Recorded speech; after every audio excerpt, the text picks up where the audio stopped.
Hello students, हमारे YouTube के channel पर आपका एक बार फिर से मोस्ट वेलकम है। आज हम आपके लिए लेकर के आए हैं क्लास यूँ कह सकते हो लेवल 10th का ही है। तो आज हम पढ़ेंगे इलेक्ट्रिक और फिजिक्स का सेकेंड पार्ट है। फर्स्ट पार्ट हमने ख़त्म कर लिया है और आज हम सेकेंड पार्ट को ख़त्म करने वाले हैं, मतलब कि उसका पहला चैप्टर ख़त्म करने वाले हैं। तो आज की टॉपिक हमारी है इलेक्ट्रिक। तो अभी तक अगर आपने फर्स्ट पार्ट में लाइट को नहीं पढ़ा है तो आप पढ़ के पूरा आ जाओ, क्योंकि मैंने डिस्क्रिप्शन बॉक्स में पूरा वीडियो का लिंक दे रखा है। अगर नहीं पढ़े हो तो उसको ख़त्म कर लो, सुकून मिलेगा ना। हमने ख़त्म कर लिया यहाँ तक, तो इसको शुरू करते हैं फिर, ठीक है ना। टाइम ज़्यादा अपने पास भी नहीं है, तुम्हारे पास भी नहीं है, तो टाइम को वेस्ट नहीं करते हुए मज़ा आने वाला है, बहुत मज़ा आने वाला है। इलेक्ट्रिक पढ़ने में मज़ा आ जाएगा, बस देखते रहो बढ़िया से। मज़ा तो आने ही वाला है, मैंने बोला ना, बढ़िया से देखते रहो, बस नज़रें जमाए रखना और मज़ा तो मैं लाऊंगा और आपको आएगा। देखो, पहली बात तो है लाइट, वो तो ख़त्म हो गई। अब क्या आ गई? इलेक्ट्रिक। शुरू करते हैं। अच्छा, विद्युत इलेक्ट्रिक का नाम सुनते ही आपके मन में करंट आता होगा ना, कि यार बल्ब जल रहा है, करंट दौड़ रहा है, तमाम तरह की बातें। झटका मार दिया, लाइट मार दिया, ऐसा होता है ना, लाइट मार दिया। इलेक्ट्रिक होता है वो तो, लाइट इलेक्ट्रिक होता है, लेकिन लोग बोलते हैं लाइट मार दिया। तो इलेक्ट्रिक कहने से आपके मन में तमाम प्रकार के प्रश्न उठते हैं ना। तो आज हम लोग उसी के बारे में विस्तार से पढ़ाई करेंगे और काफ़ी मज़ेदार पढ़ाई करेंगे। आपको मज़ा आने वाला है, बिल्कुल मज़ा आने वाला है, आप बस देखते रहो बस।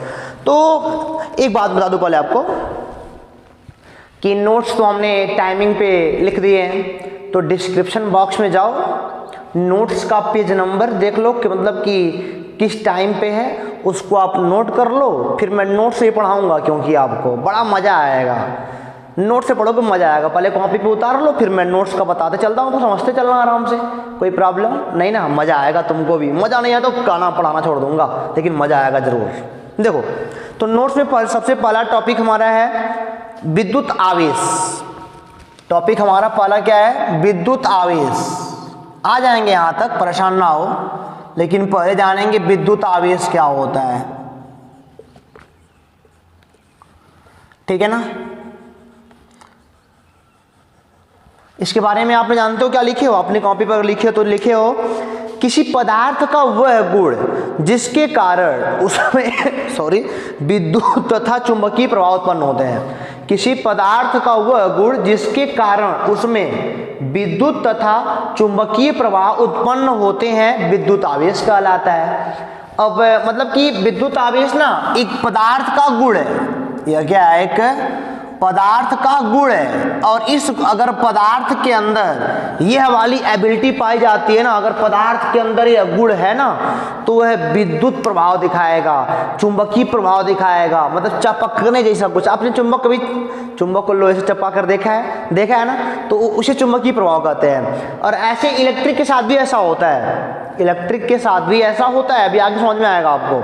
तो इसे कहते हैं क्या? विद्युत आवेश। यानी कि मैंने क्या बोला? किसी पदार्थ का वह गुण जिसके कारण वह चुंबकीय अथवा विद्युत प्रभाव दिखाता है, उसे उसका आवेश बोलते हैं या उसे विद्युत आवेश बोलते हैं। अच्छा, आपने बचपन में काम किया होगा, मैं आपको काम करके दिखाता हूँ। आपने बचपन में कुछ छोटे मोटे कागज़ के टुकड़े लिए रहे होंगे और अपने सर में अपने पेन को आपने रगड़ा होगा, अपने सर में अपने पेन को आपने रगड़ा होगा। तो मैं आपको क्रियाकलाप करके दिखा रहा हूँ आपके सामने ही। मेरे हाथ में कुछ मतलब कि कागज़ के टुकड़े हैं, देख सकते हो। मैं आपको कैमरा के सामने लेके दिखाता हूँ। ये देख रहे हो, मेरे हाथ में कुछ कागज़ के टुकड़े हैं ना। अब देखो ज़रा, मैं अपने सर में मार्कर को मैं रगड़ रहा हूँ। देख लो ज़रा, अपने मार्कर को मैं अपने सर में रगड़ रहा हूँ। थोड़ी देर की रगड़ूंगा, अभी एबिलिटी इसके अंदर आएगी, अभी गूढ़ा आएगा इसके अंदर भी। तो देखो ज़रा, आराम से मैं रगड़ रहा हूँ, इसको रगड़ रहा मैं। तुम देखो ज़रा, ये देखो, ये पकड़ रहा है बहुत तेज। ये देखो, नहीं दिख रहा है क्या? अच्छा, रुको, पेन से दिखाता हूँ। ये पेन वाला और बढ़िया दिखेगा आपको ना, रुक जाओ। क्योंकि सर में हमारे थोड़ा तेल लगा हुआ है ना, तो थोड़ा मतलब ये दिक्कत हो रही है। खैर कोई बात नहीं। आप देखो ज़रा, मैंने मतलब कि रगड़ा, और ये देखो, ये देखो, देख रहा हो ना, टच कर रहा है ना। देखो ज़रा, देखो, ये देखो, इसके अंदर आ भी गया, एक चपक भी लिया, है ना। तो देख रहे हो ना, मतलब कि जब मैंने इस पेन को अपने सर में रगड़ा, एक क्रियाकलाप आप भी करो, मजा आएगा। करो, कागज से कुछ टुकड़े तोड़ लो, अपने पेन को सर में थोड़ी देर रगड़ो, अभी देखो इसके अंदर भी कुछ एबिलिटी आएगी, कुछ गुण आ जाएगा। और वही गुण है, मतलब कि वस्तुओं को अपनी ओर आकर्षित क्यों कर रहा था, क्योंकि इसके अंदर एक गुण आ गया। वह गुण कौन सा है, उसी को कहते हैं विद्युत आवेश, उसी को हम क्या कहते हैं, विद्युत आवेश। तो मैंने क्या बोला, किसी पदार्थ का वह गुण जिसके कारण वह विद्युत तथा चुंबकीय प्रभाव उत्पन्न करता है, उसी गुण को हम क्या कहते हैं, बोलते हैं, मतलब कि विद्युत आवेश बोलते हैं। और बेटा यह गुण, मतलब कि विद्युत आवेश वाला गुण जिस वस्तु के पास पाया जाता है ना, उसे आवेशित वस्तु कहते हैं। यह वाला गुण जिसके पास पाया जाता है उसे क्या बोलते हैं, आवेशित वस्तु बोलते हैं। अब नोट से पहले लिख लो, आप नोट्स लिख लोगे फिर मजा आएगा समझने में आपको, मैं बोल दे रहा हूँ बढ़िया से, पहले समझ में तभी आएगा जब नोट्स आप लिख लोगे पहले, फिर मिलाते चलो, मैं समझाते एक टॉपिक चल रहा हूँ। तो मैंने क्या बोला कि मतलब कि विद्युत तथा चुंबकीय प्रभाव वाला गुण जिस वस्तुओं के अंदर पाया जाता है उन्हें आवेशित वस्तु कहते हैं। और चलो यहाँ तक बात हमारी हो गई ना। अब देखो आगे क्या है, इसे दिखाते हैं विद्युत आवेश को बेटा, दिखाते हैं स्मॉल क्यू से। किसे दिखाते हैं, स्मॉल क्यू से इसको दिखाते हैं हम लोग, ठीक है ना। और अगर आपने सदिश पढ़ा है तो आप जान लो कि यह एक अदिश राशि है। यह क्या है, एक अदिश राशि है, यानी कि इसकी कोई दिशा नहीं होती, परिमाण बस होता है, ठीक है ना। चलो विद्युत आवेश यहाँ तक हो गया। अच्छा एक बात और जानो जरा, विद्युत आवेश का फार्मूला होता है, देखो Q बराबर होता है NE। Q बराबर क्या होता है बच्चों, NE होता है।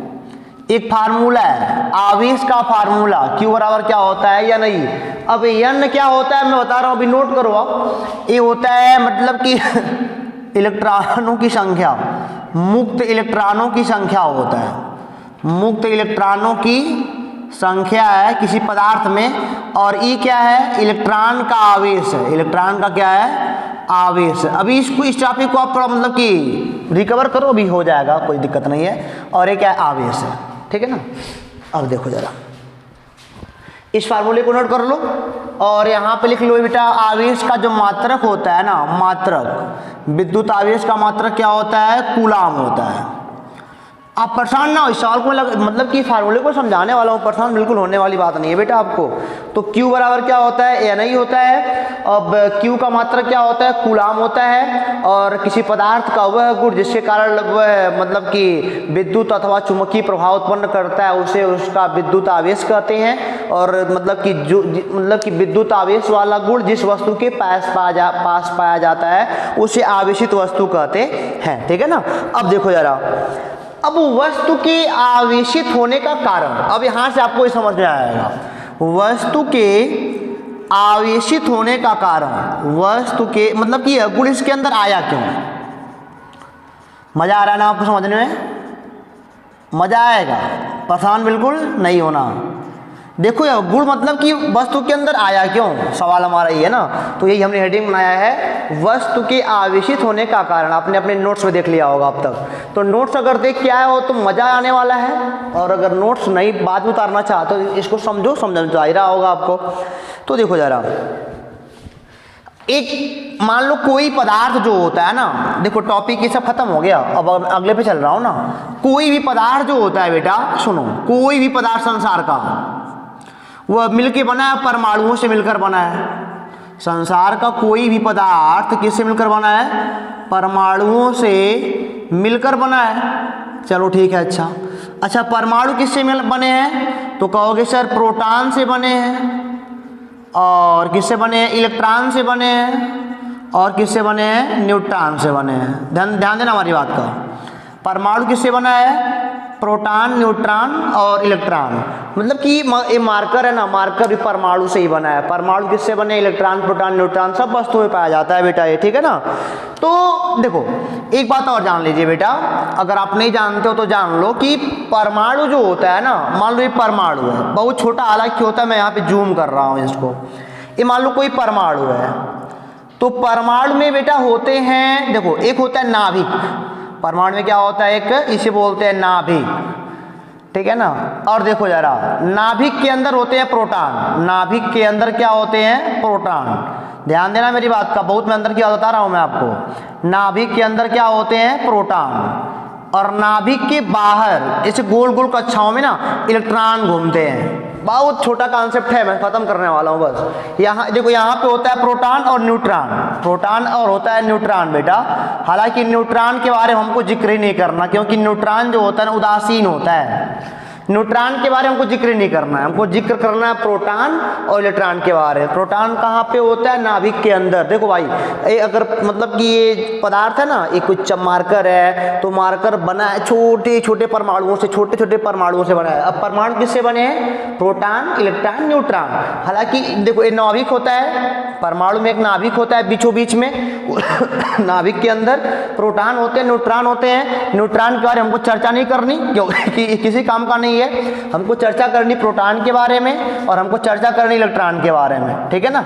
अब देखो, प्रोटॉन नाभिक के अंदर होता है और प्रोटॉन नाभिक के अंदर होता है, इलेक्ट्रॉन इसके बाहर मतलब कि गोल गोल कक्षाओं में घूमते रहते हैं। समझिएगा हमारी बात को, इलेक्ट्रॉन गोल गोल क्या होते हैं? घूमते रहते हैं। एक बात और नोट करिएगा, हालांकि मैं नोट नहीं दिया हूं, लेकिन आप लिख लो कि प्रोटॉन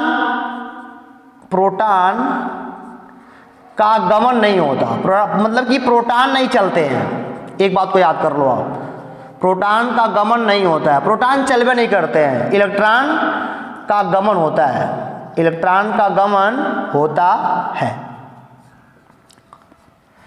मतलब कि ऐसे कह सकते हो कि मतलब मान लो अपना घर है, ठीक है ना, घर है, इसे मतलब कि परमाणु इसके अंदर है, तो परमाणु जो है ना मार्कर वाले घर में रह रहा है। तो घर में मतलब कि प्रोटॉन भी है और घर में इलेक्ट्रॉन भी है। लेकिन कुछ कहीं बाहर जाना होगा ना, तो केवल इलेक्ट्रॉन जा सकता है, प्रोटॉन के लिए कोई बाउंडेशन नहीं जाने का है।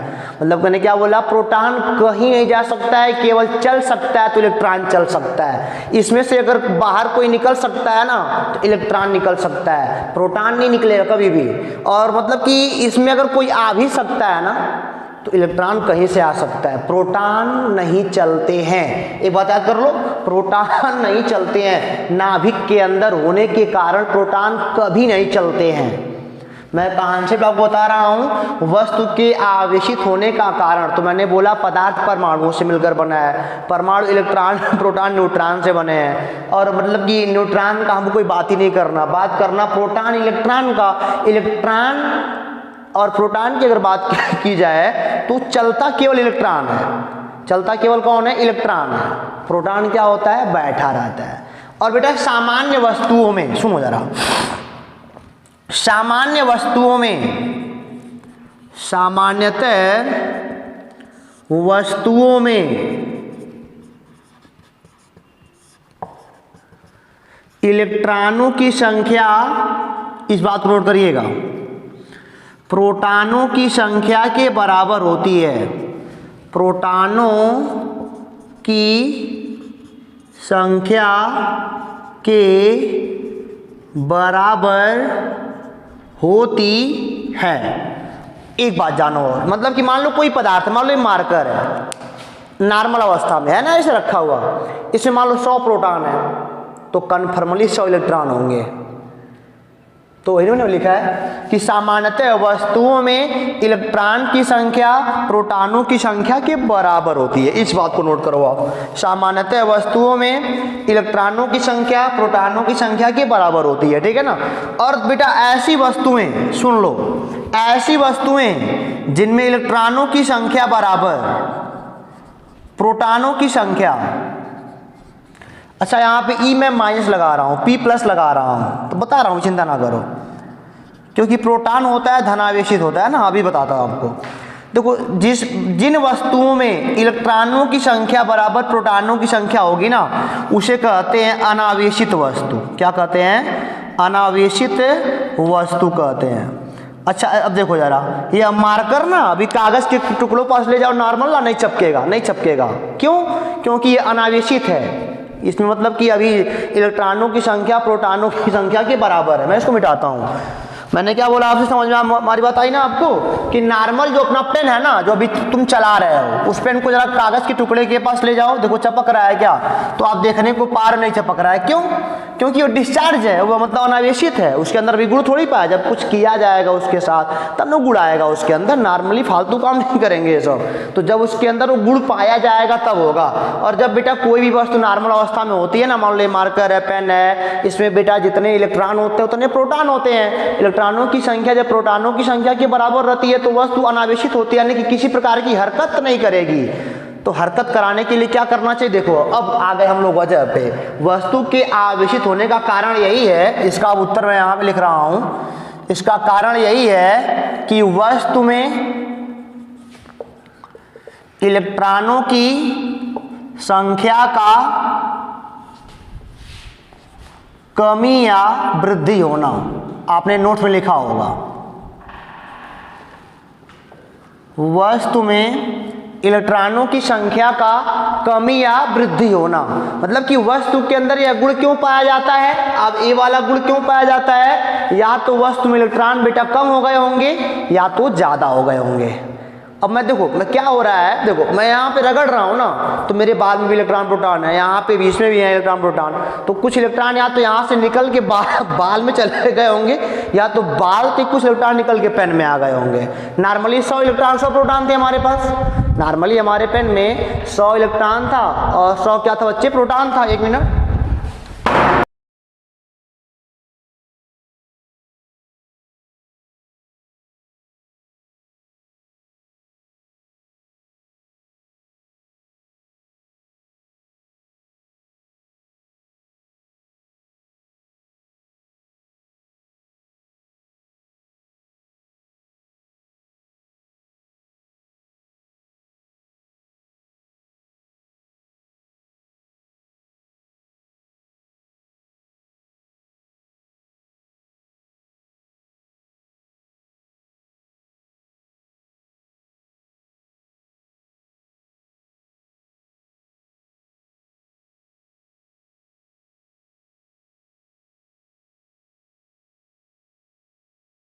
पर मेरी बात का मैंने क्या बोला अभी अभी आपसे, मान लो देखो ये मेरे पास मार्कर मेरा है, चलो मार्कर को मैं ऐसा कुछ बनाता हूँ।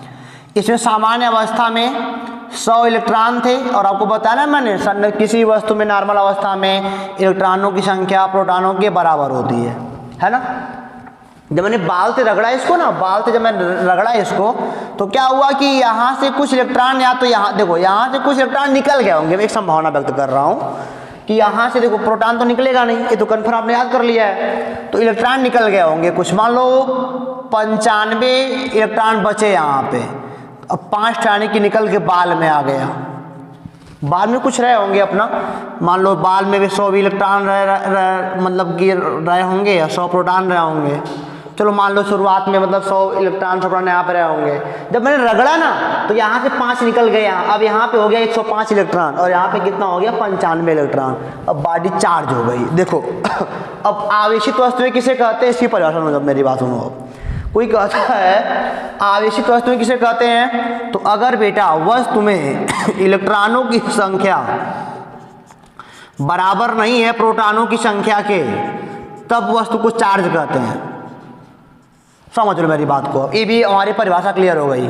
मैंने क्या बोला, अगर वस्तु में इलेक्ट्रॉनों की संख्या प्रोटॉनों की संख्या के बराबर नहीं है तब बॉडी क्या होगी, चार्ज होगी, तब बॉडी आवेशित होगी, तब उसके पास चुंबक या विद्युत वाले गुण पाए जाएंगे। समझना हमारी बात को। मैंने क्या बोला, जब वस्तु में इलेक्ट्रॉनों की संख्या बराबर प्रोटॉनों की संख्या तो कोई हरकत नहीं करेगा, अनावेशित कहलाएगा। लेकिन जब इलेक्ट्रॉनों की संख्या प्रोटॉनों की संख्या बराबर नहीं होगी ना, इसे बोलते हैं आवेशित वस्तु। इसे हम क्या बोलते हैं बेटा, आवेशित वस्तु बोलते हैं। कि इसके अंदर आवेश आ गया है, गुण आ गया है, क्योंकि वस्तुओं को चपक रहा है। इसी गुण को हम क्या बोलते हैं, इसी गुण को हम बोलते हैं विद्युत आवेश। ठीक है ना। अब देखो जरा, मैंने क्या बोला कि वस्तु के अंदर यह गुण क्यों आया, क्योंकि उसके अंदर इलेक्ट्रॉनों की संख्या में कमी हुई होगी या तो वृद्धि हुई। दो कारण हुआ होगा, इलेक्ट्रॉन या तो वस्तु से निकल गए होंगे या तो वस्तु में इलेक्ट्रॉन आ गए होंगे। ठीक है ना। अब देखो जरा बेटा, आवेश के प्रकार, आवेश के प्रकार, अभी मैं और इसको डीपली समझाता हूं। आवेश के प्रकार, आवेश दो प्रकार के होते हैं। एक होता है बेटा धनावेश, और एक क्या होता है ऋणावेश। अब समझ आपको हो रहा है। मैंने क्या बोला, आवेश दो प्रकार के होते हैं, एक होता है धनावेश और एक क्या होता है ऋणावेश। इस बात को मिटाता हूँ बेटा मैं, ठीक है ना, समझ तो गए हमारी बात को। मैं इसको मिटाता हूँ अब ताकि आगे आपको बता सकूँ मैं। आपको समझ में तो आ ही रहा होगा, मैंने बोला ना पदार्थ परमाणुओं से बना होता है। परमाणु इलेक्ट्रॉन प्रोटॉन न्यूट्रॉन से मिलकर बने होते हैं, और इलेक्ट्रॉन प्रोटॉन से हमसे मतलब है, न्यूट्रॉन से मतलब नहीं है। इलेक्ट्रॉन क्या करते हैं, गमन कर सकते हैं, प्रोटॉन गमन नहीं कर सकते नाभिक में होने के कारण। अब देखो जरा, आवेश दो प्रकार के होते हैं, एक होता है धनावेश और एक क्या होता है ऋणावेश। अब धनावेश क्या होता है, मतलब कि धनावेश क्या होता है मैं बता दूं बेटा, मतलब कि जब पदार्थ में इलेक्ट्रॉनों की कमी पाई जाती है, इलेक्ट्रॉनों की कमी पाई जाती है। ऋणावेश क्या होता है बेटा, इसको जान लो आप। जब पदार्थ में, हालांकि नोट्स में आपने लिखा होगा ना, जब पदार्थ में इलेक्ट्रॉनों की वृद्धि पाई जाती है। अब देखो जरा, जानते हो ये बेटा आवेश दो प्रकार के होते हैं, एक होता है धनावेश, धनावेश को बोलते हैं प्रोटॉन, क्या बोलते हैं प्रोटॉन, और एक होता है ऋणावेश, ऋणावेश को क्या बोलते हैं इलेक्ट्रॉन बोलते हैं, ठीक है ना। तो आपने अभी देखा होगा ना, मैं बेटा प्रोटॉन मैं पी लिख रहा हूँ, पी के ऊपर प्लस यानी कि धनावेश है, इलेक्ट्रॉन को ई लिखा जाता है, ई पे माइनस यानी कि क्या ऋणावेश है।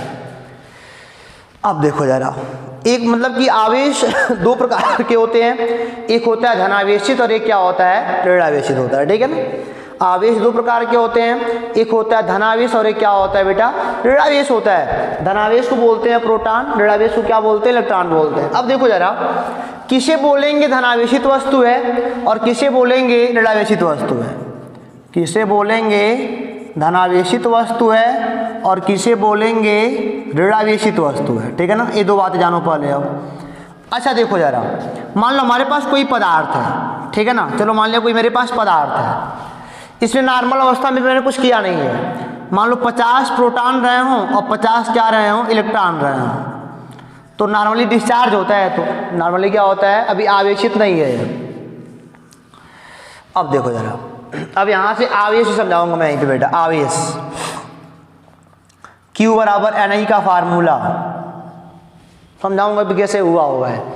अब मान लो बेटा ये मतलब कि कोई पदार्थ है या दूसरा कोई पदार्थ है, ठीक है ना, और यहाँ पे मान लो चलो 50 प्रोटॉन रहे हों 50 इलेक्ट्रॉन रहे हों, ठीक है ना, समझिए हमारी बात को ना। अब देखो जरा, अब इनको रगड़ा आपस में, दोनों को रगड़ा तो प्रोटॉन निकलेंगे नहीं, प्रोटॉन ने एक बात आपको रट लिया आपने ना, प्रोटॉन नहीं निकलते नाभिक से, इलेक्ट्रॉन निकले। चलो मान लिया यहाँ से 10 इलेक्ट्रॉन निकल गए, यहाँ चले गए रगड़ने के बाद। अब यहाँ बचा 40 और यहाँ कितना हो गया 60। जब तक इलेक्ट्रॉनों की संख्या प्रोटॉनों की संख्या के बराबर थी तब तक तो बस डिस्चार्ज कोई हरकत नहीं कर रही थी, लेकिन जब मैंने रगड़ दिया ना तो देखो जरा यहाँ पे आ गया 40, बचे 40 इलेक्ट्रॉन, यहाँ पे कितना हो गया 60 हो गया।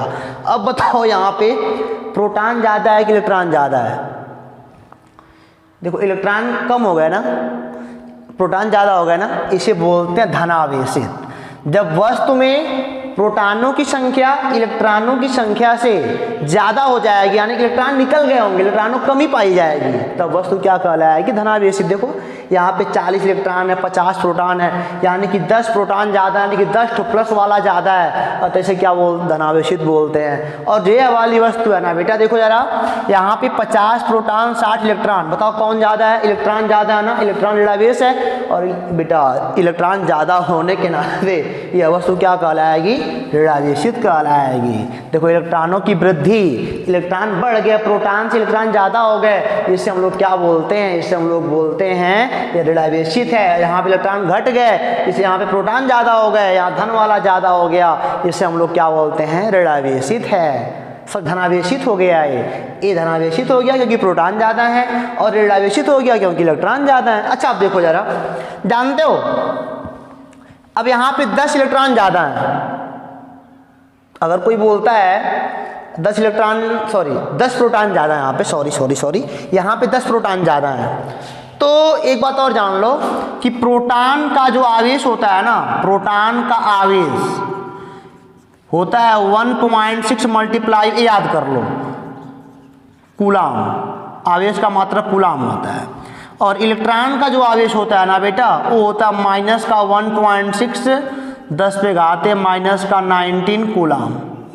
मैंने क्या बोला, प्रोटॉन का आवेश यहाँ पे प्लस का होता है 1.6 मल्टीप्लाई बाई 10 पे पावर माइनस 19 कूलाम, और इलेक्ट्रॉन का आवेश माइनस का 1.6 मल्टीप्लाई बाई 10 पे पावर माइनस 19 कूलाम होता है। ठीक है ना।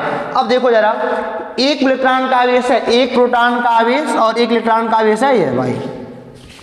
अगर मान लो दोनों का मान समान है, चिन्ह पर अलग है, प्रोटॉन प्लस का है, इलेक्ट्रॉन माइनस का होता है। ठीक है ना। ये आपको याद करना पड़ेगा और हमको लगता है आपको याद हो गया होगा। चलो मान लो कोई बोलता है इस वस्तु पर कितना आवेश है, इस वस्तु पर कितना आवेश है, तो बेटा इस वस्तु पर आवेश देखो जरा, अब कोई बोलता है ना तो वास्तव में बोलना कि इनमें कितना अंतर है, 10 का अंतर है। इलेक्ट्रॉनों प्रोटॉनों की संख्या में कितने का अंतर है, 10 का अंतर है। बस गिनती गिन लो, 10 का अंतर है ना, तो यानी कि इनके पास 10 प्रोटॉनों का आवेश है। इनके पास कितने का आवेश है, 10 प्रोटॉनों का आवेश है। चलो ठीक है। अच्छा अब देखो जरा, अब एक प्रोटॉन का आवेश इतना, एक प्रोटॉन का आवेश कितना होता है 1.6 मल्टीप्लाई बाई 10 पे पावर माइनस 19, तो 10 का कितना हो जाएगा, तो बोलना कि 10 गुणे 1.6 मल्टीप्लाई बाई 10 पे माइनस 19, गुणा कर लोगे 1.6 मल्टीप्लाई बाई 10 पे माइनस 18 कूलाम का आवेश है। एक काम को याद है, हमने 10 का निकाल लिया। जो ये ई है ना, अब देखो यार, जो ई है ना इसे बोलते हैं बेटा आवेश। इसका मान जो होता है, ई का मान हर फार्मूले में ई का मान क्या होगा 1.6 मल्टीप्लाई बाई 10 पे पावर माइनस 19 कूलाम। अगर इलेक्ट्रॉन होगा ये तो यहाँ पे लग जाएगा माइनस, और प्रोटॉन होगा तो क्या लग जाएगा, प्लस लग जाएगा। तो देखो जरा, अब यहाँ पे मैंने बोला ना, यहाँ पे बोलना इतना कूलाम या धनावेश लिखना पड़ेगा। यहाँ पे ब्रैकेट में क्या लिखना पड़ेगा, धनावेश, क्योंकि यहाँ पे प्रोटॉन ज़्यादा है। अच्छा मान लो कोई पूछता है यहाँ पे कितना आवेश है, तो फिर लगाना फार्मूला Q बराबर क्या होता है या नहीं, तो बताओ कितने इलेक्ट्रॉनों का अधिक आवेश है, 10 लोग का। ई का मान क्या रखोगे, माइनस का 1.6 मल्टीप्लाई बाई 10 पे पावर माइनस 19। अब की बार तुमने माइनस क्यों रखा, क्योंकि इलेक्ट्रॉन ज़्यादा है, यानी कि यहाँ पे गुणा करोगे तो आएगा माइनस का 1.6 मल्टीप्लाई बाई 10 पे पावर माइनस 19 कूलाम ऋणावेश। यह क्या हो जाएगा हमारा यहाँ पे ऋणावेश है, क्योंकि इलेक्ट्रॉन ज़्यादा है। तो समझ में आना Q बराबर Ni का फार्मूला, N क्या है इलेक्ट्रॉनों या प्रोटॉनों की संख्या है, और E क्या है आवेश, ये आवेश का मान। इलेक्ट्रॉन का आवेश बराबर प्रोटॉन का आवेश होता है। देखो जरा, इलेक्ट्रॉन का आवेश बराबर क्या होता है, प्रोटॉन का आवेश, लेकिन एक प्लस का होता है और एक क्या होता है, माइनस का होता है। और जानते हो जिसमें इलेक्ट्रॉनों की संख्या बराबर प्रोटॉनों की संख्या होती है, उदासीन क्यों होते हैं। देखो जरा, मान लो कोई वस्तु है, यहाँ पे मान लो 10 इलेक्ट्रॉन है, 10 प्रोटॉन है, तो जितना प्लस का उतना माइनस का, जोड़ोगे 0 हो जाएगा, जोड़ोगे तो क्या हो जाएगा, 0 हो जाएगा। अतः क्या होता है, उदासीन होता है। हाँ, अब परमाणु उदासीन होते हैं बेटा। कोई परमाणु है ना, तो एक परमाणु अगर है तो इसमें जितने प्रोटॉन होते हैं उतने इलेक्ट्रॉन होते हैं। किसी परमाणु में जितने प्रोटॉन होते हैं उतने क्या होते हैं, इलेक्ट्रॉन होते हैं। तब परमाणु उदासीन होते हैं, मैंने नोट में लिखवाया है आपको। तो हमको लगता है कि आप हमारी बात को समझ गए होंगे। आप हमारी बात को अगर समझ गए होगे ना, तो हमने बेटा फिर से रिपीट कर रहा हूँ यहाँ पे एक बात को मैं फिर से एक बार। मैंने क्या बोला, आवेश 2 प्रकार के होते हैं, एक होता है धनावेश और एक होता है ऋणावेश। धनावेश बोलते हैं प्रोटॉन को, ऋणावेश बोलते हैं इलेक्ट्रॉन को बोलते हैं। इतनी बात हमारी क्लियर हो गई ना आपसे। अब देखो मतलब कि अब फार्मूला भी हमारा हो गया, Q बराबर Ni। प्रोटॉन चाहे इलेक्ट्रॉन दोनों का आवेश कितना होता है 1.6 मल्टीप्लाई बाई 10 पे पावर माइनस 19 कूलाम। प्रोटॉन का प्लस का होता है और इलेक्ट्रॉन का माइनस का होता है। तो मतलब कि जो ज़्यादा रहेंगे पहले संख्या निकाल लेंगे, फिर ई का मान। ई का मान कोई दोनों में से कोई भी, अगर प्रोटॉन होगा तो प्लस का, इलेक्ट्रॉन होगा तो माइनस का रख देंगे। ठीक है ना। अच्छा एक बात और देखो जरा, एक कलाकारी और देखी गई। चलो मान लो 2 पदार्थ हैं, चलो मान लो ये 2 पदार्थ हैं, ठीक है ना। क्या होता है यहाँ पे, मान लो यहाँ पे 10 प्रोटॉन है और 8 इलेक्ट्रॉन है। अच्छा 10 प्रोटॉन 8 इलेक्ट्रॉन, तो यह क्या कहलाएगा, धनावेशित। तो यह क्या कहलाएगा, धनावेशित। चलो कोई अगला वस्तु लेते हैं, एक वस्तु और हमारे पास है ऐसे ही। चलो मान लिया यहाँ पे मान लिया 12 प्रोटॉन है और 10 इलेक्ट्रॉन है। अब बताओ ये वस्तु चार्ज है कि नहीं, ये पहले बताओ। तो चार्ज है, क्योंकि इलेक्ट्रॉनों प्रोटॉनों की संख्या में अंतर है, हरकत करेगा ही। अब देखो ये अभी क्या है, चूंकि प्रोटॉन ज़्यादा है तो अभी धनावेशित है। जब बेटा 2 धनावेशित वस्तुओं को पास लाया जाता है ना, जब इनको पास लाया जाता है ना, तो दूर भागते हैं। क्या होते हैं, दूर भागते हैं, यानी कि प्रतिकर्षण करते हैं भाई। तो जानते हो, अब इस बात को अगर लिख चुके तो कहीं मिटाऊं, मैं इधर मिटाता हूँ, ठीक है ना। लाइन से अब तो समझ चले रहे हो भाई, तुमने फेयर कॉपी कंप्लीट कर ली है तो दिक्कत क्या है। तो देखो जरा अब आगे मैं बताता हूँ आपको यहीं पे। अब देखो जरा एक बात और लिखना नोट में, हालांकि मैंने लिखवाया है नोट्स में कि देखो मतलब कि मान लो दो मार्कर है, दोनों को मैंने सर से रगड़ा, पास जब ला के फिर ली, देखो रस्सी के सहारे हवा में लटका दिया मैंने स्वतंत्र रूप से, ये दोनों दूर भागते हैं। दोनों क्या होते हैं, अच्छा मान लो इनसे पेन से रगड़ोगे, इनको भी इनसे बाल से रगड़ोगे, तो जो गुड़ इनके अंदर आएगा वही गुड़ तो इनके अंदर आएगा। समझना मेरी बात। मैंने क्या बोला भाई, एक ही तालाब में दो बच्चे नहाओगे तो क्या पानी बदल जाएगा क्या, पानी सेम रहेगा। यानी कि देखो अगर यह धनावेशित हुआ होगा ना तो अभी क्या हुआ होगा, धनावेशित। तो दोनों को जब लटकाया गया ना दूर भागने लगे, ठीक है ना। इसीलिए बोला जाता है कि समान आवेश एक दूसरे को प्रतिकर्षित करते हैं। एक मिनट, क्या लिखा गया है, समान आवेश क्या करते हैं बेटा, प्रतिकर्षित करते हैं। ध्यान देना मेरी बात का। अगर वस्तुओं में धनावेश वाला है ना, देखो यह धनावेशित है और इनके पास अगर कोई और धनावेशित वस्तु कोई ला दोगे ना तो जानते हो क्या होगा, ये दूर भागेगा, इनसे दूर भागेगा। और मान लो यहाँ पे कोई ऋणावेशित ला दोगे तो वो भी दूर भागेंगे। तो धनावेश को दूर भागाता है, यानी कि धन और धन अगर मिलेंगे तो यह क्या होंगे, दूर भागेंगे, प्रतिकर्षण करेंगे। लेकिन एक बात और जान लो, हाँ ऋण और ऋण ये भी समान आवेश है, यही प्रतिकर्षण करेंगे। लेकिन प्लस और माइनस को पास लाओगे ना तो आकर्षित करते हैं, आकर्षण। माइनस या प्लस पास लाओगे ना तो ये भी क्या करते हैं, आकर्षित करते हैं। तो अगर मान लो एक वस्तु धनावेशित है और एक ऋणावेशित है तो दोनों के पास लाओगे चपक जाएंगे, चपकने का प्रयास करेंगे। और लेकिन अगर दोनों धनावेशित हैं, दोनों ऋणावेशित हैं तो दोनों दूर भागेंगे हमेशा। तो समान आवेश एक दूसरे को प्रतिकर्षित करते हैं और असमान आवेश एक दूसरे को आकर्षित करते हैं, ठीक है ना। एक बात आपको और समझ में आ गई। अब इसको मैं मिटा के थोड़ा बेटा अगले पेज पे चलता हूँ। पेज नंबर 2 भी खत्म हो गया और हम चलते हैं पेज नंबर 3 पे, ठीक है ना। इसको मिटाते हैं बेटा, आगे देखते हैं। आपने देखा होगा अभी कि हमने पढ़ा है Q बराबर NI। एक सवाल है कि एक कूलाम आवेश कितने इलेक्ट्रॉन द्वारा बनेगा, एक कूलाम आवेश कितने इलेक्ट्रॉन द्वारा बनेगा। Q का मान 1 कूलाम है, N का मान पूछा जा रहा है और E का मान सबको पता है 1.6 मल्टीप्लाई बाई 10⁻⁹। तो n बराबर क्या हो जाएगा, 1/1.6 मल्टीप्लाई बाई 10⁻⁹। भाग करोगे ना 6.25 मल्टीप्लाई बाई 10⁻18 इलेक्ट्रॉन आएंगे। यानी कि बेटा अगर हमारे पास 6.25 मल्टीप्लाई बाई 10⁻18 इलेक्ट्रॉन है तो एक कूलाम का आवेश पा जाओगे, ठीक है ना। तो हम क्या बोलेंगे, एक कूलाम आवेश 6.25 गुणे 10⁻18 इलेक्ट्रॉनों के आवेशों के बराबर होता है, ठीक है ना। अब देखो जरा आगे हमारा है विद्युत धारा।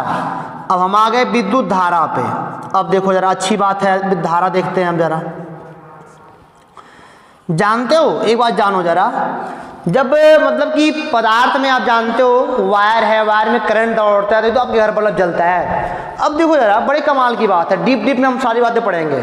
मान लो हमारे पास ये वायर है, चलो मान लिया हमारे पास ये क्या है, वायर है, ठीक है ना।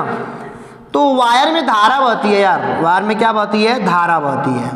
और धारा की परिभाषा पहले आपको बताया गया है। धारा की परिभाषा मैंने आपको क्या लिखवाया है बेटा, किसी चालक में विद्युत आवेश के प्रवाह की दर को, किसी चालक में विद्युत आवेश के प्रवाह की दर को, विद्युत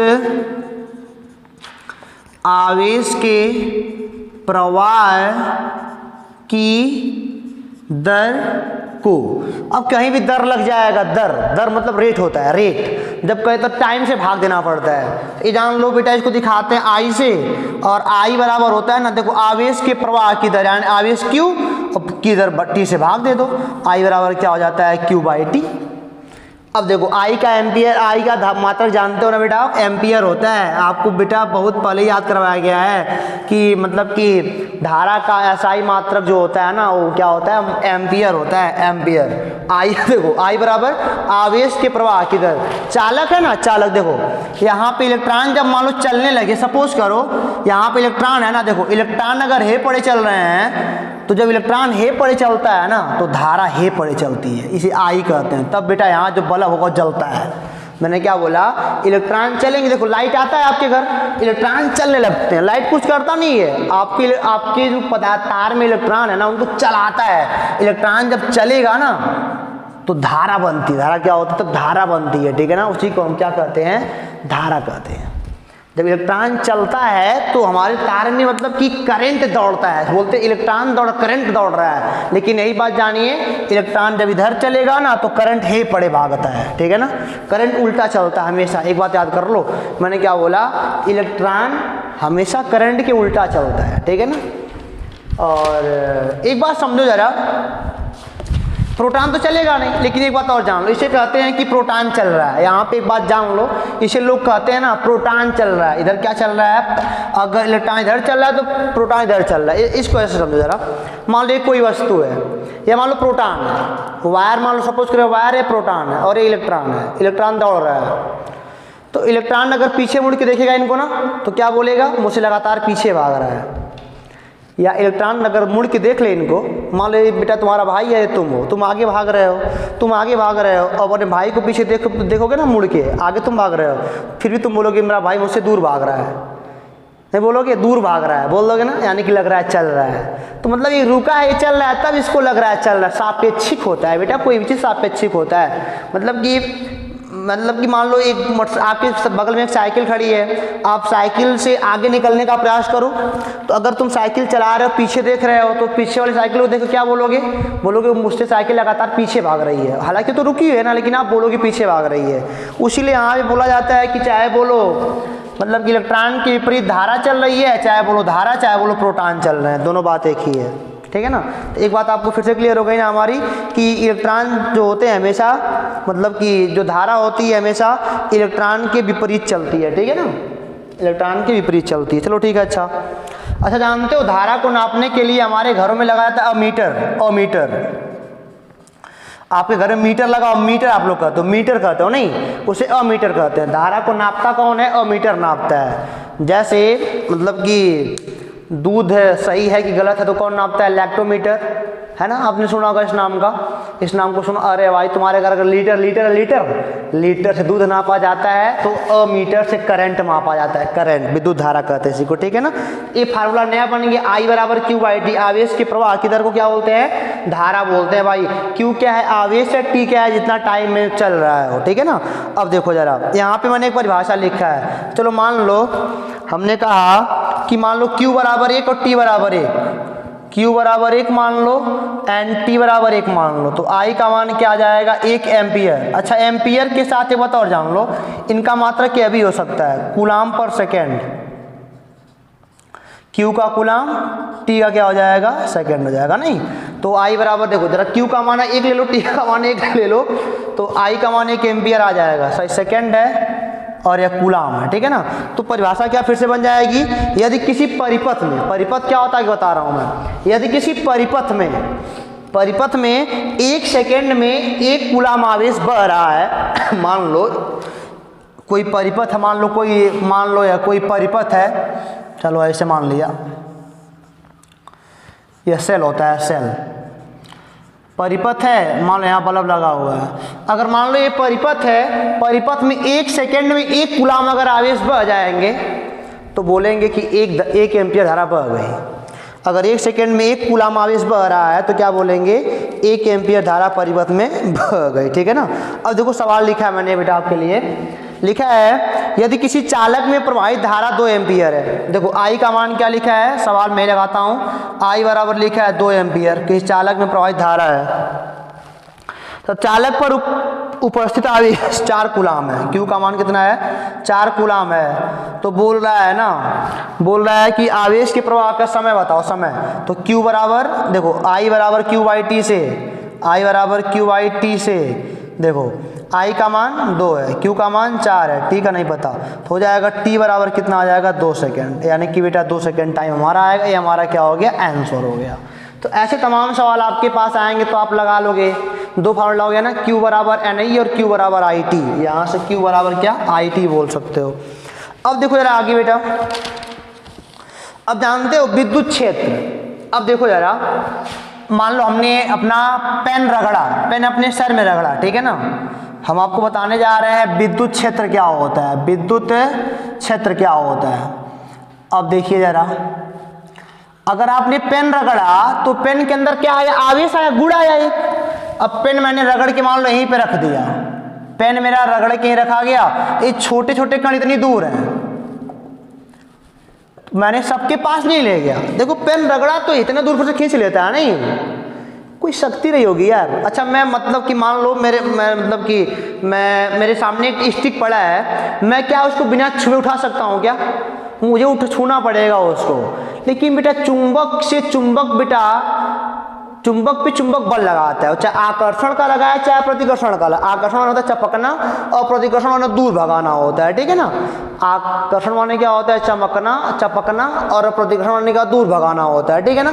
अब देखो जरा कि क्या मतलब कि देखते हो कि इतना दूर एक चुंबक यहाँ पे तभी दूर भगाने लगता है, नहीं क्यों यार, हमको किसी चीज को बल लगाने के लिए टच करना पड़ता है, इनको नहीं करना पड़ता, इनको रास्ता नहीं चाहिए, इनको बस मतलब कि रख बस दो, अपना प्रभाव दिखाएंगे। यानी कि इसका मतलब अगर पेन है, अगर मतलब कि चार्ज हो गया है, इतने दूर की चीजों को अपने पास बुला सकता है, इसके अंदर एक शक्ति आ गई है, ठीक है ना, इसका एक क्षेत्र बन गया है, इसका क्या बन गया है, क्षेत्र बन गया है। अच्छा मैं आपको एक बात बताता हूँ, सुनो जरा, मान लो आपके पास फूल है, फूल, तो फूल क्या आपके नाक पे आएगा तभी महकेगा क्या, जरा बताओ हमको। तो ऐसा कुछ नहीं है ना, फूल रहेगा तो उस मतलब उसका क्षेत्र बन जाता है, हाँ इतना दूर महकेगा वो। उसी प्रकार बेटा कोई आवेशित वस्तु होती है ना, उसका एक क्षेत्र बन जाता है कि कितना दूर अपना प्रभाव दिखाएगा, उसी को हम उसका वैद्युत क्षेत्र बोलते हैं। तो हमने क्या बोला कि कोई आवेशित वस्तु जितने दायरे में अपना प्रभाव दिखाती है उसे उसका वैद्युत क्षेत्र बोलते हैं। अब देखो यार अगली टॉपिक है विद्युत विभव। विद्युत विभव समझ तो आपको आ ही रहा होगा, कोई दिक्कत आपको बेटा, दिक्कत तो हो ही नहीं आपको। विभव क्या होता है अभी जानो जरा यार, एक प्रकार की ऊर्जा होती है। देखो अब मतलब कि इलेक्ट्रॉन को दौड़ाने वाला कोई चाहिए ना, तार में इलेक्ट्रॉन अपने मन में थोड़ी दौड़ेगा, तार में इलेक्ट्रॉन अपने आप नहीं दौड़ेगा ना, उसको कोई दौड़ाने वाला चाहिए। वो दौड़ाता कौन है, विभव दौड़ाता है, इलेक्ट्रॉनों को दौड़ाता है, इलेक्ट्रॉनों को दौड़ाता है। कौन दौड़ाता है, विभव। नया लोग आए हैं हमारे पास अब, ठीक है ना। अब देखो जरा विभव क्या होता है, एकांक धनावेश को, एकांक धनावेश को अनंत से, अनंत क्या होता है यार, अब अनंत मतलब कि बहुत कुछ नहीं बोलेंगे, अब सुनो जरा, छोड़ जाने दो, अब यहाँ सुनो।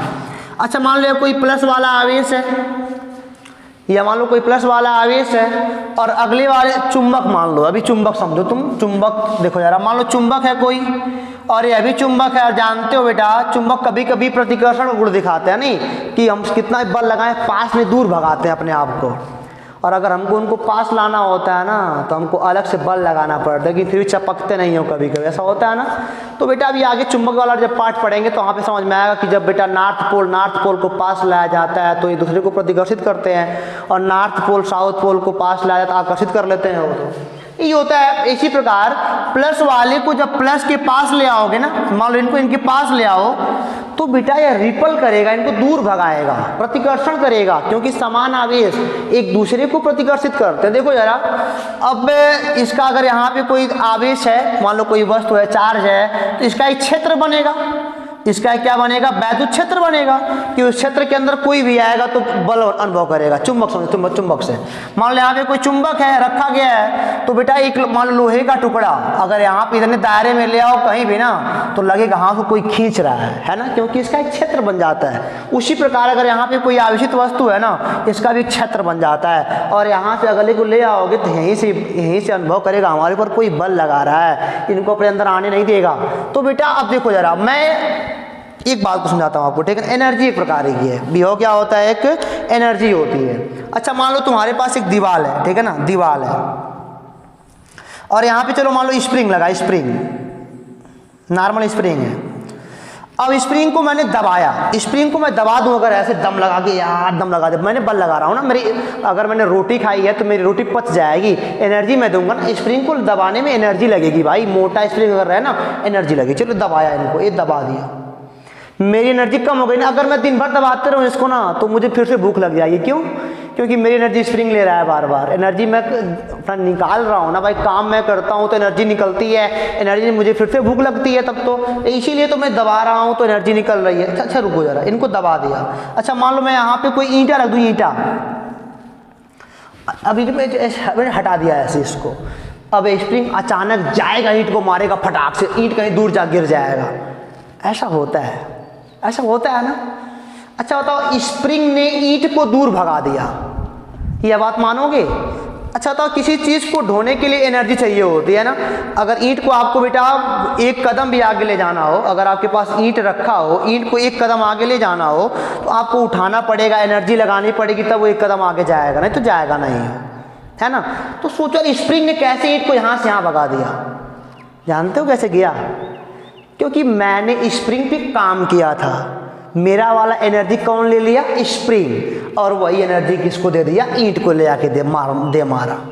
मैंने काम किया है। देखो मैं जब स्प्रिंग को दबा रहा था ना, स्प्रिंग विरोध कर रहा था। स्प्रिंग क्या कर रहा था? कह रहा था मुझको मत दबाओ, मुझको मत दबाओ, मैं फिर से सीधा हो जाऊंगा। लेकिन मैंने फिर भी ज़बरदस्ती काम किया ना, और जब मैंने काम किया ना तो मेरी जो एनर्जी थी स्प्रिंग के अंदर स्टोर हो गई, और वही स्टोर एनर्जी जो है ना ईंट को मार के दूर भगा दिया। समझ गया ना। तो जब मैं कोई काम ज़बरदस्ती करता हूँ, ज़बरदस्ती मैं कर रहा था ना स्प्रिंग के साथ, तो बेटा मेरी एनर्जी उस वस्तु में जाके स्टोर हो जाती है। तो देखो ये वाला इसको अपने अंदर तो बुलाएगा नहीं, लेकिन मैं फिर भी उठा के इनको ले आ रहा हूँ, फिर उठा के मैं इनको ले आ रहा हूँ। ज़बरदस्ती लाऊंगा ना बेटा तो ऑटोमेटिक मतलब कि जब यहाँ पे लाओगे ना, ये मतलब कि जब तुरंत छोड़ोगे तुरंत दूर भगा देगा। क्यों दूर भगा दिया? कहाँ से आया? मतलब तुरंत यहाँ से यहाँ भगाने के लिए बेटा काम करना पड़ेगा ना, किसी चीज़ को विस्थापित करने के लिए काम करना पड़ता है। और क्या हम अपने मन में थोड़ी हुआ है, मेरी एनर्जी के द्वारा हुआ है। मैंने इनको उठा के यहाँ पे काम किया, एनर्जी स्टोर की, तब वो दूर कहीं भागे। तब मतलब कि मैंने यहाँ पे क्या किया, मैंने क्या बोला, मैंने इनको उठा के यहाँ लाया, मुझे लाने नहीं दे रहा था, लेकिन फिर मैंने ज़बरदस्ती इनके पास ला कर दिया। लेकिन फिर दूर भगाना, दूर क्यों भगाया? क्योंकि मेरी एनर्जी के द्वारा काम हो रहा है। कोई चीज़ मान लो भाई मार्कर के अंदर एनर्जी कैसे आएगी? आएगी क्या? कभी नहीं आएगी। जीवन बैठा के रखोगे, इनको दूर दूर रख दोगे कि एनर्जी का कोई फील ही नहीं होगा।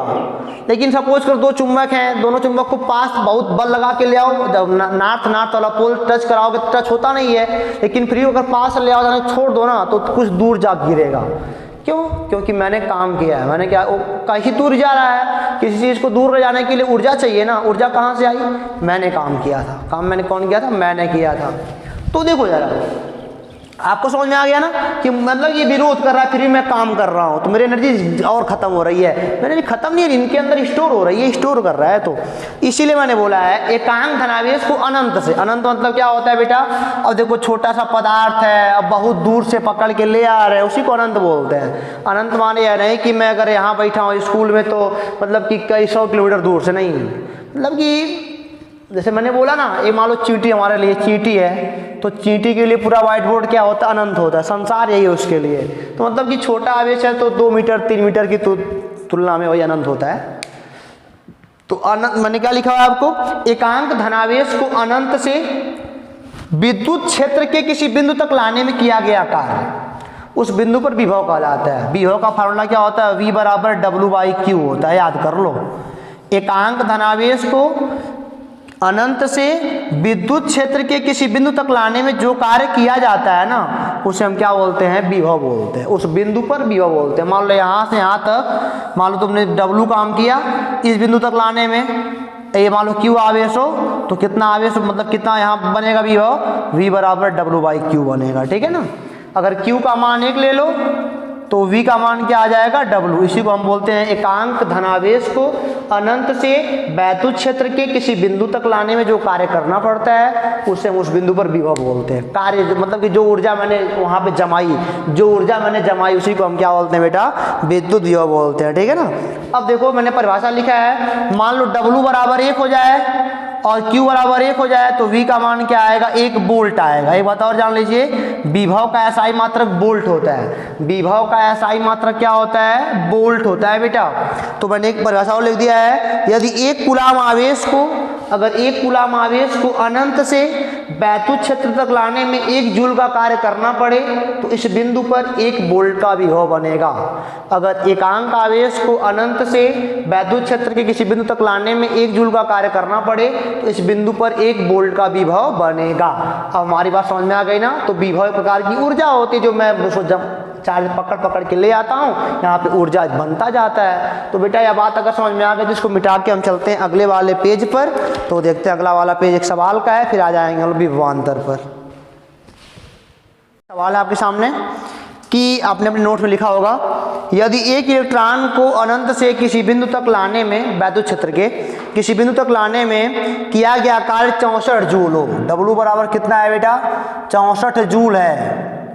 जूल क्या होता है, ऊर्जा का SI मात्रक होता है। एक इलेक्ट्रॉन है ना, एक इलेक्ट्रॉन का आवेश कितना होता है, Q बराबर 1.6 मल्टीप्लाई बाई 10⁻⁹ कूलाम।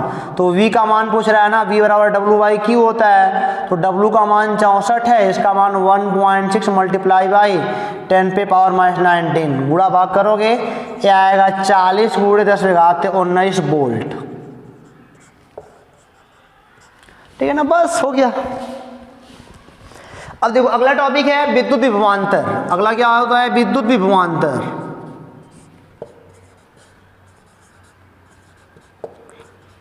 कुछ नहीं यार, दो विभवों के अंतर विभवांतर बोलते हैं, और क्या।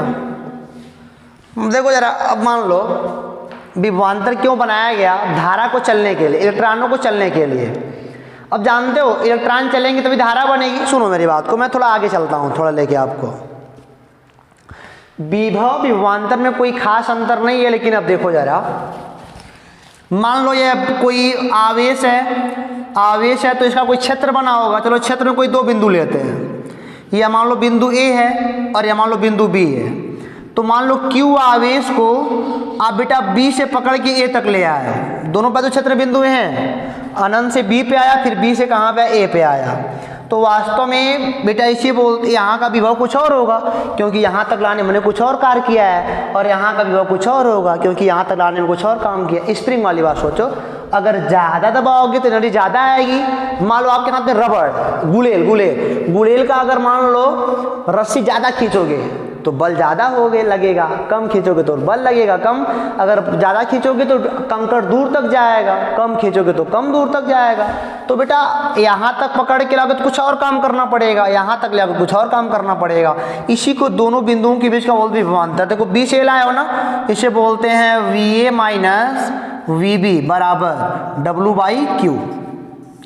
दो बिंदुओं के बीच का विभवांतर क्या होता है बेटा, VA माइनस V बराबर W/Q। देखो विभव का ही फार्मूला है, लेकिन अब एक बिंदु से दूसरे बिंदु तक ले आया हो ना, तो वास्तव में यही होता है कि VA माइनस V W/Q होता है। ठीक है ना। मैंने क्या बोला आपसे, समझ गए होगे हमारी बात को बेटा, कि मतलब कि वैद्युत क्षेत्र में एक निश्चित बिंदु से दूसरे निश्चित बिंदु तक ले जाने में जो कार्य करना पड़ता है ना, मतलब कि पर एकांक आवेश के लिए, वही क्या होता है, उन दोनों बिंदुओं के बीच का विभवांतर होता है। दो बिंदुओं के बीच का विभवांतर जो होता है आवेश को एक बिंदु से दूसरे बिंदु तक ले जाने में किए गए कार्य के बराबर होता है। अच्छा देखो जरा, विभवांतर भी एक ऐसा चीज है ना जिसको नापने के लिए हम लगाते हैं वोल्ट मीटर। विभवांतर भी नापा जाता है, लेकिन किससे नापा जाता है, वोल्ट मीटर से नापा जाता है। ठीक है ना, वोल्ट मीटर। विभवांतर क्या होता है अभी मैं डीपली बात करता हूँ, लेकिन पहले एक सवाल लगा लो। पहले बेटा सवाल है आपका कि 3 कूलाम वाले विद्युत आवेश को, सवाल मैं यहाँ लगाता हूँ, सवाल का आंसर मैं लगा रहा हूँ, आप नोट्स लिख चुके, क्योंकि 3 कूलाम का कोई आवेश है, Q बराबर बेटा कितना है, 3 कूलाम, विद्युत क्षेत्र में एक बिंदु से दूसरे बिंदु तक। देखो मान लो A से कहाँ तक ले गए हो, B तक, A से B तक विद्युत क्षेत्र में है, मान लो यहाँ पे कोई क्षेत्र रहा होगा अपना, इस Q को आवेश को A से B तक ले जा रहे हो। ठीक है ना, तो 25 जूल ऊर्जा खर्च करनी पड़ती है। देखो A से B ले गए हो तो हो जाएगा VB माइनस VA, देखो ए से बी ले गए हो तो देखो अंतिम माइनस प्रारंभिक, ये जान लो हमेशा क्या होता है, अंतिम माइनस प्रारंभिक बराबर डब्ल्यू बाई क्या होता है, क्यू होता है। तो देखो 25 जूल काम करना पड़ रहा है तो 25 जूल हो जाएगा डब्ल्यू का मान, और क्यू का मान कितना है, 3 कूलाम है। यदि अब बोल रहा है ऊर्जा खर्च करनी पड़ती है, यदि पहले बिंदु का विभव 10 वोल्ट हो, मान लो यहाँ वाला विभव बोल दिया 10 वोल्ट है, यानी कि VA का मान 10 वोल्ट है, तो VB का मान पूछ रहा है, यानी कि VA माइनस 10 बराबर इतना हो गया। देखो पहले बिंदु का विभव 10 वोल्ट दे दिया है तो दूसरे का पूछ रहा है, तो VB माइनस 10 बराबर, देखो फार्मूला क्या होता है, आप मतलब कि A से अगर B पकड़ के ले गए हो तो VB माइनस VA बराबर डब्ल्यू बाई क्यू, डब्ल्यू का मान 25, क्यू का मान 3, और बिंदु A का विभव 10 वोल्ट है, B का पूछ रहा है, तो VB बराबर क्या हो जाएगा 25/3 प्लस 10, और सॉल्व करोगे तो 25 और 30 कितना हो जाएगा, 30 55/3 वोल्ट, यानी कि बिंदु बी का विभव कितना बेटा 55/3 वोल्ट होगा। ठीक है ना। अब देखो जरा अगला टॉपिक क्या है, अगला टॉपिक हमारा है बेटा, अब देखो जरा, लेकिन अगला टॉपिक बताने से पहले ना मैं आपको एक बात बता दूं कि जैसे मान लो ये भरी बाल्टी है ना, भरी बाल्टी है, मान लो पानी भरा है, और ये मान लो खाली बाल्टी है, तो आप अगर नली से इनको जोड़ दोगे ना तो बताओ पानी कब तक बेटा इस बाल्टी में आता रहेगा। देखो अभी क्या है, अभी इसमें इतना पानी है, इसमें बिल्कुल पानी नहीं है, तो बेटा आप जानते हो पानी का प्रवाह होगा, लेकिन कब तक प्रवाह होगा जानते हो, जब तक दोनों में पानी बराबर ना हो जाए, और जब दोनों में पानी बराबर हो गया तब पानी का प्रवाह क्या हो जाएगा, रुक जाएगा, है ना। इसीलिए विभव बनाया गया। देखो मान लो ये हमारा तार है, तार, चलो मान लो ये तार है, इस बिंदु पर विभव, इस बिंदु पर विभव, चलो मान लो यहाँ का विभव 10 वोल्ट है, यहाँ का बेटा 0 वोल्ट है, तो क्या होगा, धारा बहेगी तब इलेक्ट्रॉन चलेंगे, हे तो धारा हे पड़े से जानो ना, विभवांतर, अगर दो सिरों के बीच विभवांतर रहेगा तब धारा बनेगी, नहीं धारा बनेगी नहीं। जैसे पनिया बह रहा था ना, अगर दिन के तल में अंतर था तब पानी बह रहा था, तो जब दो सिरों के बीच तार में विभवों का अंतर रहेगा तब धारा बहेगी, लेकिन 10 वोल्ट हूँ कर दोगे ना तब धारा वाला नहीं बहेगी। एक कॉन्सेप्ट अभी थोड़ी देर के लिए अपने मन में बैठा लो, आगे मैं इसको और डीप बताऊंगा, ठीक है ना। तो विभवांतर क्या होता है, धारा को मतलब इलेक्ट्रॉन को दौड़ाने में सहायक होता है। इस समय इलेक्ट्रॉन उल्टा दौड़ेंगे, हे पड़े मतलब है 0 रहा होगा तो इलेक्ट्रॉन हे पड़े चलेंगे, धारा हे पड़े। धारा हमेशा लिख लो कहीं उच्च विभव से निम्न विभव की ओर चलती है। धारा हमेशा कहाँ चलती है, उच्च विभव से निम्न विभव की ओर चलती है धारा। ये बात याद कर लो, ये चाहे नोट कर लो, मैंने नोट कर भी दिया हालांकि। अब देखो जरा अगला टॉपिक है हमारा, मैं थोड़ा अपने मार्कर में इंक डाल दूं, विद्युत परिपथ तथा विद्युत परिपथ आरेख। टॉपिक अगली क्या हमारी बेटा, विद्युत परिपथ तथा विद्युत परिपथ आरेख। अब और मजा हम समझ में आएगा आपको, और मजा आने वाला है। परिपथ क्या होता है अभी जानोगे आप, यार परिपथ क्या होता है ना, अभी तक उन्हें परिपथ बनाया नहीं था। तो ये जान लो, विद्युत धारा के प्रवाह के बंद मार्ग को विद्युत परिपथ कहते हैं। विद्युत धारा के प्रवाह के बंद मार्ग को विद्युत परिपथ कहते हैं। चलो मैं समझाता हूँ बढ़िया से। कभी देखो सेल, चलो बचपन तुमको दिलाता तुमको याद, अगर आपको याद है कि बेटा ये आपका सेल है, ये कुछ ऐसा सेल है ना, ये हमारा सेल से बल्ब जलाया जाता है, आपको ही पता होगा। मान लो एक तार यहाँ पे लाओ, एक तार यहाँ पे ऐसे ऐसे लाओ, एक तार यहाँ से लाओ, इस बल्ब को जोड़ दो, तो क्या है बल्ब जला पाओगे? जला पाओगे? नहीं जला पाओगे ना। क्यों? क्योंकि यहाँ टच नहीं हुआ है अभी। अब देखो मान लो टच करा दो, अब बल्ब जलेगा।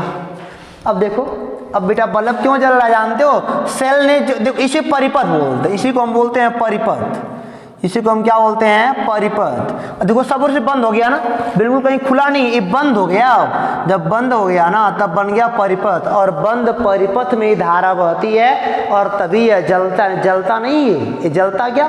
जब यहाँ से हट गया तो क्या जल रहा था? क्या नहीं ना। क्यों? परिपथ बंद नहीं था। परिपथ बंद होता है तब धारा बहती है। धारा हे पड़े अपनी चली होगी, आई आई ये जलना शुरू हो गया होगा, आई और हमारा हो गया आई। अब देखो मजेदार से जल रहा है ना, इसे बोलते हैं परिपथ। देखो विद्युत धारा के प्रवाह के बंद मार्ग को हम क्या बोलते हैं, विद्युत परिपथ कहते हैं। अब एक बात ध्यान दीजिएगा, मैंने लिखा है नोट में, धारा हमेशा उच्च विभव से निम्न विभव की ओर बहती है। देखो यहाँ जो ये छोटा वाला होता है ना, जो आगे निकला होता है, इसे बोलते हैं प्लस, और इधर जो होता है उसे बोलते हैं माइनर। और प्लस वाले को हमेशा बोला जाता है उच्च विभव, और माइनस वाले क्या बोला था बेटा, हमेशा निम्न विभव। अच्छा कभी कभी 1-2 घंटे जलने के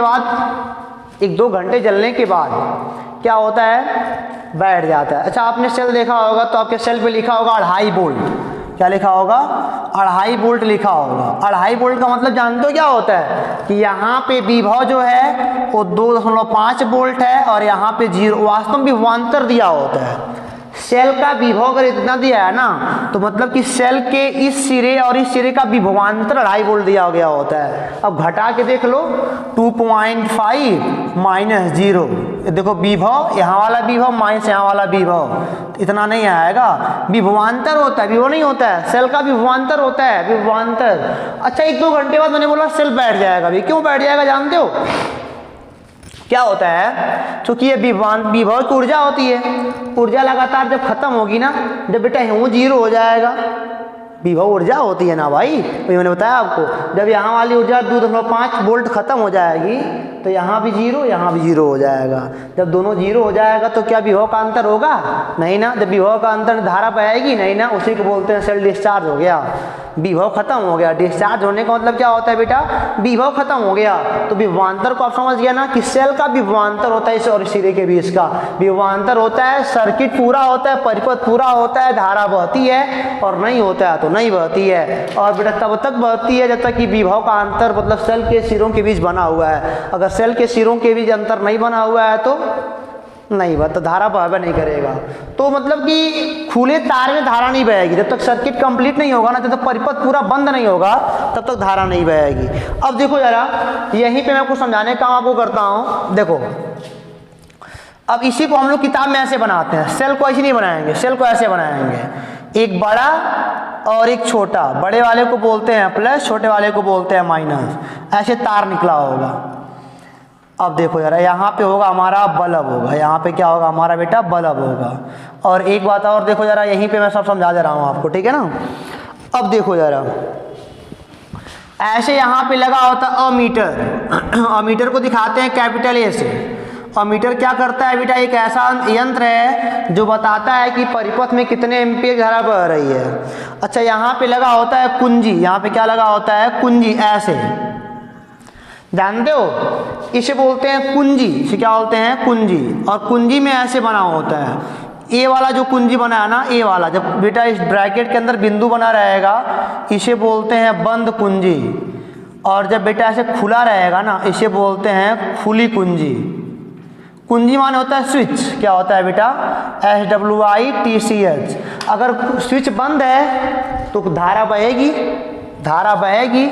अगर स्विच बेटा खुला है मतलब कि आप स्विच को खोल दिए हो, सर्किट कट गया है। अगर मान लो ये खुला हो जाएगा तो धारा नहीं बहेगी। अगर ये बंद, इसे बोलते हैं बंद, यानी धारा बह रही है। यानी कि ब्रैकेट के अंदर बिंदी लगा हुआ है, धारा बह रही है, यानी कुंजी बंद है। और अगर नहीं लगा हुआ, अगर ये मान लो नहीं बना हुआ तो खुली कुंजी, यानी धारा नहीं बह रही है, यानी कि ऑन है, इसे बोल सकते हो ऑन, और ऐसे क्या बोल सकते हो ऑफ है, ठीक है ना। अब देखो ये होता है सेल, और मान लो ऐसे 3-4 सेल जोड़ दिए जाएं, प्लस माइनस, देखो प्लस, अगला सेल फिर अगले वाले का प्लस यहाँ जोड़ा जाता है, फिर माइनस, फिर अगले वाले का प्लस यहाँ पे, फिर माइनस। तो यहाँ पे क्या देख रहे हो कि यहाँ पे कई सेल लग गए, 1 2 3 सेल लग गए, plus minus plus minus plus minus. जब बेटा कई सेल आपस में जोड़ दिए जाते हैं ना उसे बोलते हैं बैटरी, बैटरी बोलते हैं, ठीक है ना। आपने किताब में देखोगे तो ऐसे 2-3 बार बनाया होगा, यानी कि 3-3 सेल लग जाएंगे, उसे बैटरी बोल देंगे। मतलब कि एक से ज़्यादा सेल अगर बेटा संयोजन में आपके हैं तो उसे बैटरी बोल सकते हो आप, ठीक है ना। खुली कुंजी हो गई, बंद कुंजी हो गई। अब जानते हो एक नया चीज़ आएगा हमारे पास, ए, इसे बोलते हैं प्रतिरोध। इसे हम लोग क्या बोलते हैं बेटा, प्रतिरोध बोलते हैं। इसको अंग्रेजी में दिखा बोलते हैं रेजिस्टेंस, कैपिटल R होता है। प्रतिरोध हर तार का होता है, भी आगे बताता हूँ इसको मैं। और आगे क्या है, ये होता है बेटा परिवर्ती प्रतिरोध। ये होता है कि हमारे पास परिवर्ती प्रतिरोध, ये हालांकि आपके 10th में नहीं मिलने वाला अभी, मतलब ये होता है परिवर्ती, यानी कि इसको हम लोग चेंज कर सकते हैं, इसका मान हम लोग क्या कर सकते हैं, चेंज कर सकते हैं। प्रतिरोध क्या होता है मैं आपको बता रहा हूँ, चिंता ना करिए आप। अब देखो यहाँ पे अमीटर का होता है सिंबल ए वाला, ये होता है जो धारा को नापता है, और वोल्ट मीटर होता है ए वाला, जो विभवांतर को नापता है कि जो दो सेलों या दो तारों के बीच के विभवांतर क्या है। और देखो कभी कभी हम देखते हैं कि बीच में तार जुड़ गया है, नहीं देखो ये होता है ज्वाइंट तार, इसे क्या बोलते हैं, ये तार ज्वाइंट है। लेकिन मान लो तार ऐसे आया है, हे पड़े होके आया है, तो यह तार ज्वाइंट नहीं है, यह ज्वाइंट नहीं है। जब भी तार ऐसे आया होगा ना तो ज्वाइंट तार हो जाएगा, लेकिन जब ऐसे आया होगा तार जुड़ा नहीं, ऊपर से होकर के आया है। मान लो ऐसे है तो तार सटा हुआ जुटा हुआ है, यानी कि करंट सब में बह रहा है। लेकिन जब तार हे पड़े आएगा, इसे बोलते हैं तार ऊपर से होकर के जुटा नहीं है। तो ये सिंपल तार हमारे हो गए ना। और तो हम चलते हैं बेटा अगले वाले पेज पे, विद्युत प्रतिरोध। ये प्रतिरोध होता है क्या आपको बता दूं मैं बेटा, इसको मिटाता हूँ जरा बच्चों। विद्युत प्रतिरोध क्या होता है ये समझना आपके लिए बहुत जरूरी है ना। देखो जरा, यह भी होता है बेटा तारों का गुण होता है, कह सकते हो बेटा जो तार होते हैं चालक तार ना, तारों का गुण होता है। चलो ठीक है। अच्छा एक बात और, हो सकता है मैंने कुछ छोड़ा हो यार इसमें, जानते हो मैंने छोड़ा क्या होगा, कि सब में धारा नहीं बहती है, धारा सब चीज़ों में नहीं बहती है, धातुओं में बहती है ना जी। चलो अच्छा अभी बताता हूँ आपको, मतलब कि लकड़ी में धारा नहीं बहती ना, तो धारा के अनुसार मतलब कि पदार्थ 3 प्रकार के होते हैं, धारा के आधार पे आगे है, चलो कोई बात नहीं बताता हूँ। पर इसको देखो, विद्युत प्रतिरोध क्या होता है, मतलब कि ये प्रॉपर्टी होती है तार की। देखो भाई ये तार है ना, अगर तो तार है तो यहाँ पे कौन दौड़ेगा, धारा चलेगी। धारा चलने के लिए क्या चलेगा, इलेक्ट्रॉन चलेंगे। मान लो इलेक्ट्रॉन हे पड़े चल रहा है तो धारा हे पड़े चलेगी, है ना। इलेक्ट्रॉन अगर हे पड़े चलेगा ना तो धारा हे पड़े चलेगी, उल्टा चलती है उसकी। अब देखो जरा,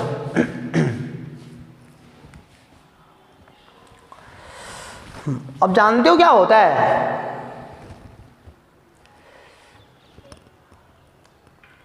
आपको मैं थोड़ा और बढ़िया से बताना चाहता हूं। इलेक्ट्रॉन क्या एडावेश है,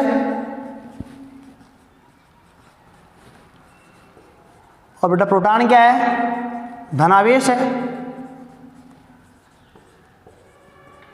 देखो जरा, ये मान लो ये ऐसा कुछ ऐसा,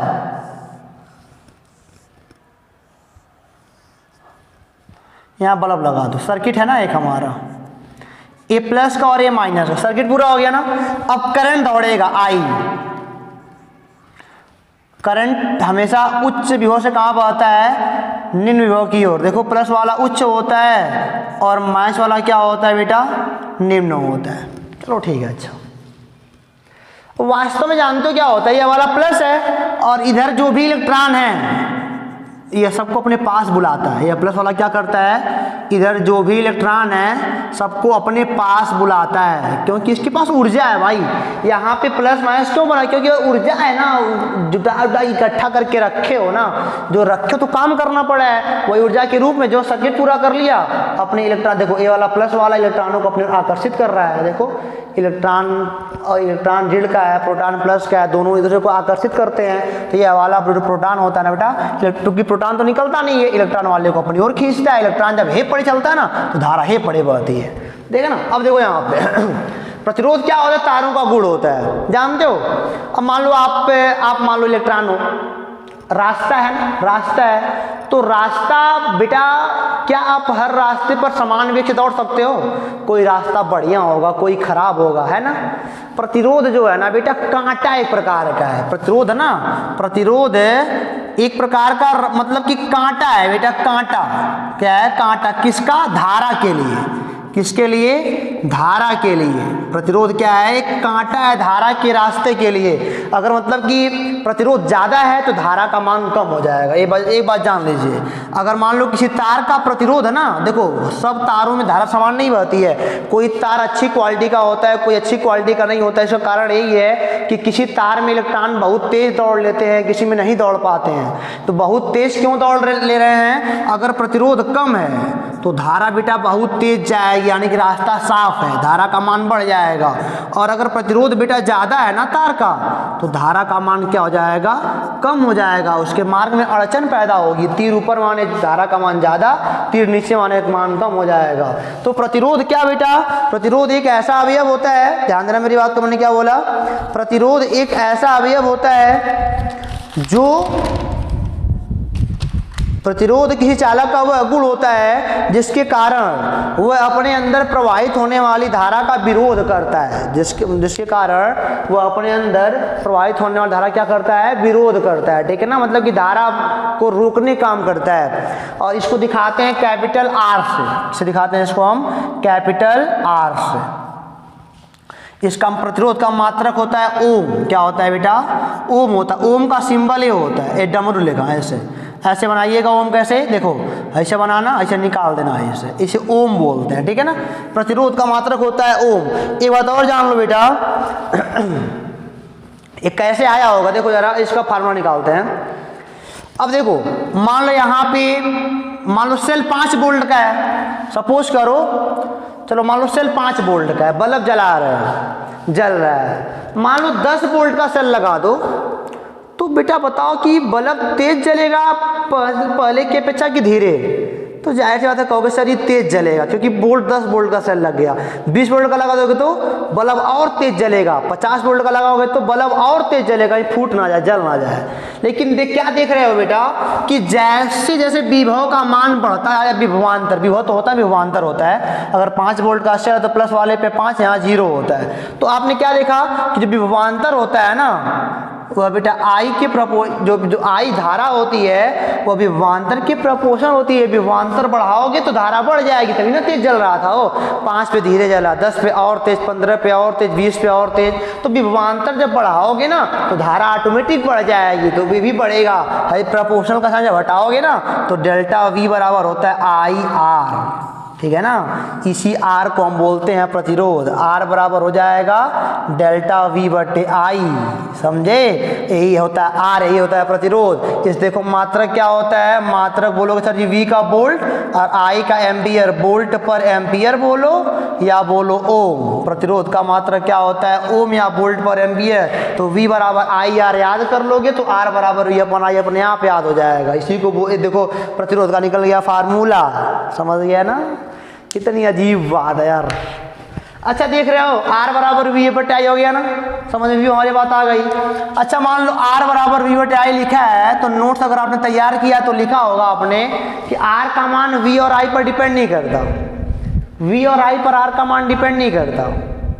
वी बढ़ाओ आई बढ़ाओ मतलब कि आर नहीं बदलेगा। तार का प्रतिरोध ना बेटा वी और आई के बढ़ने घटने से नहीं बदलता है। क्यों? देखो जरा, मान लो तुमने धारा को, मान लो विभवांतर को दोगुना कर दिया, तो प्रपोर्शनल लगे होने के नाते धारा भी क्या हो जाएगी? दोगुनी हो जाएगी।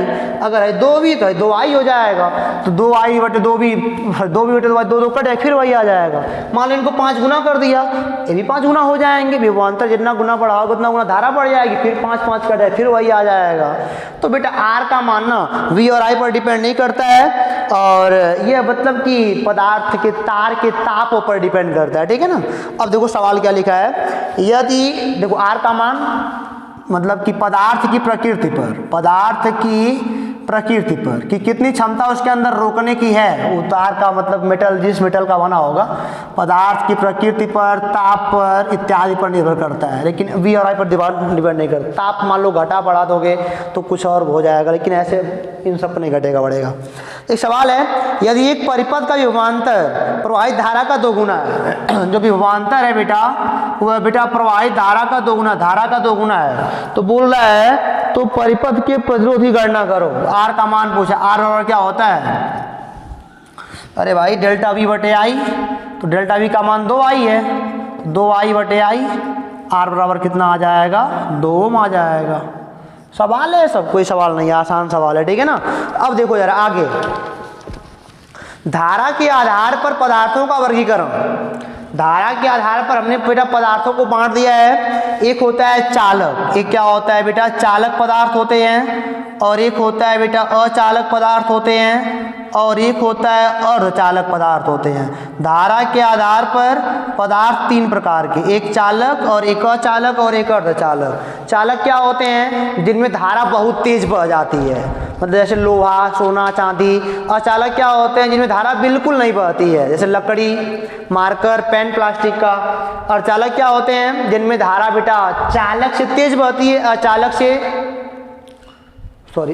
से धीरे बहती है, अचालक से तेज बहती है। अचालक में बिल्कुल नहीं बहता, चालक में धारा बहुत तेज बहती है। जो मीडियम वाला है ना, चालक से कम अचालक से ज़्यादा, उसे बोलते हैं अर्धचालक। अर्धचालक में 2 नाम याद कर लो, सिलिकॉन और जर्मेनियम।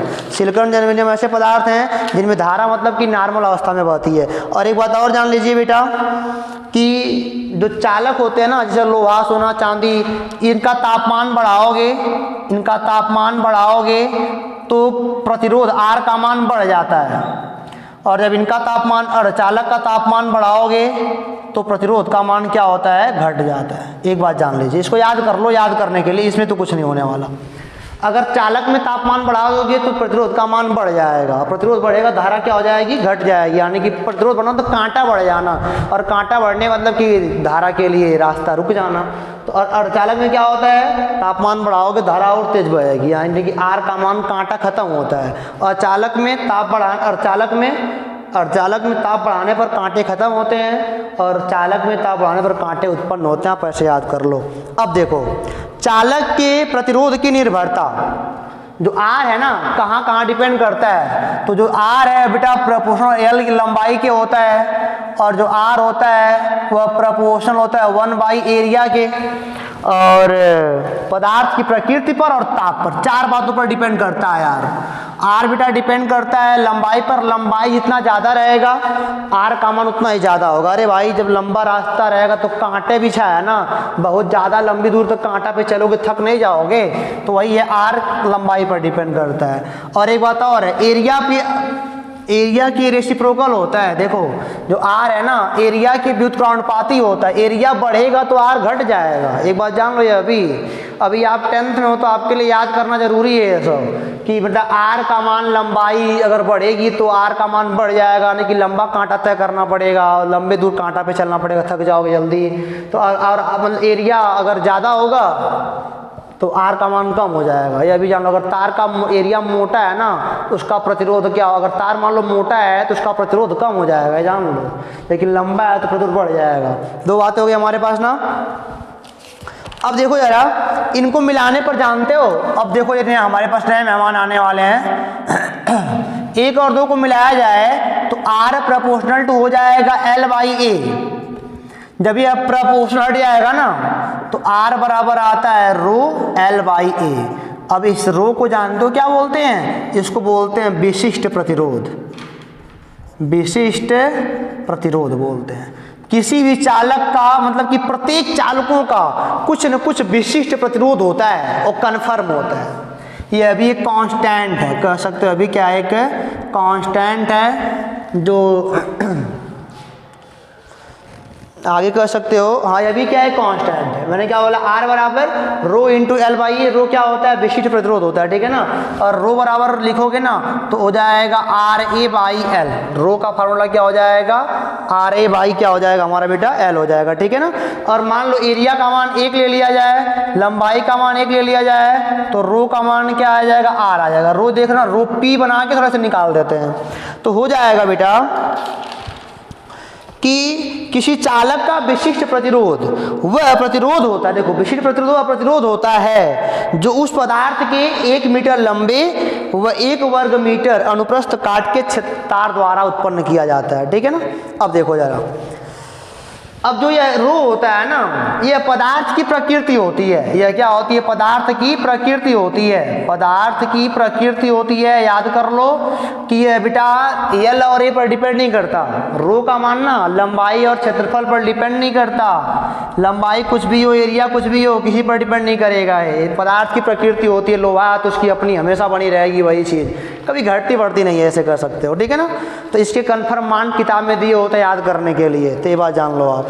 रो का मान ताप ऊपर डिपेंड करता है, इतना जान लो आप। अच्छा मान लो, मैंने एक एग्जांपल बढ़िया लिखा है आपके लिए कि मान लो यह लोहा है, देखो यह लोहा है और यह भी लोहा है, लेकिन एक लोहा मान लो यह 2 मीटर का है और यह मान लो 5 मीटर का है। दोनों लोहा ही है, यह भी एफ आई है, यह फी एफ ई। तो दोनों के लिए रो, जो इसका रो होगा ना वह इसका भी रो होगा, क्योंकि दोनों मेटल सेम है, लेकिन इसका प्रतिरोध कुछ और होगा, इसका कुछ और। क्यों? क्योंकि लंबाई अलग अलग है। लंबाई पर प्रतिरोध डिपेंड करता है। प्रतिरोध तो अलग अलग हो जाएगा, रो नहीं अलग होगा। मान लो चांदी टुकड़े 3 ठो, तो तीनों का आर अलग हो सकता है, लेकिन रो नहीं अलग कभी होगा उनका, ठीक है ना।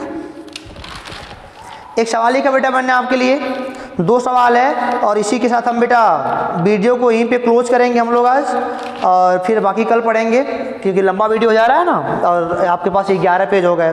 लिखा है दिए गए पदार्थ के किसी एल लंबाई तथा ए मोटाई के तार का प्रतिरोध 8 ओम है।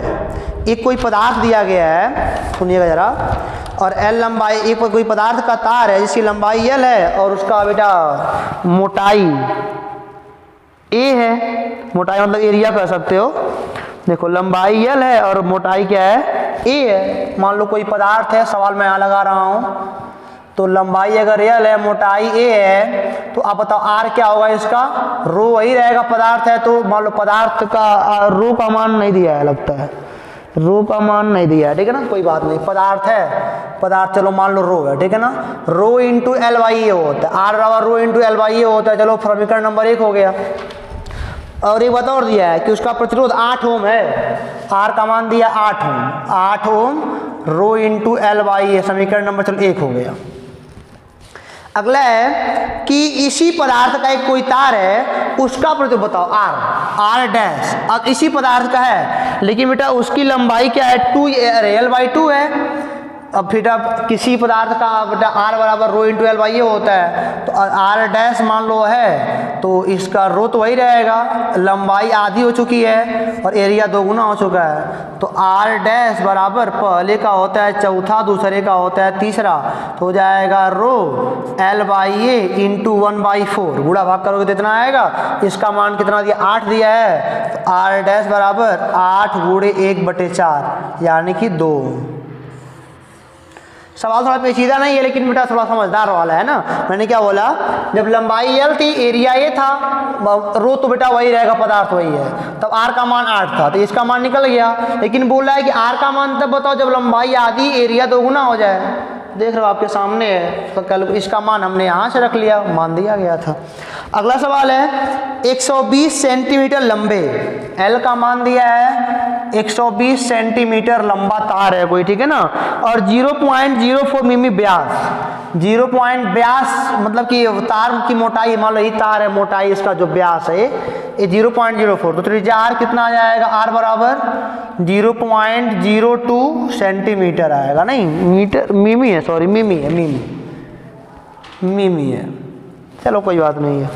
आई क्या लिखा है? आर का मान 25 ओम। आर का मान कितना है? 25 ओम है। तो बोल रहा है तार का विशिष्ट प्रतिरोध, तो रो बराबर क्या होता है बेटा?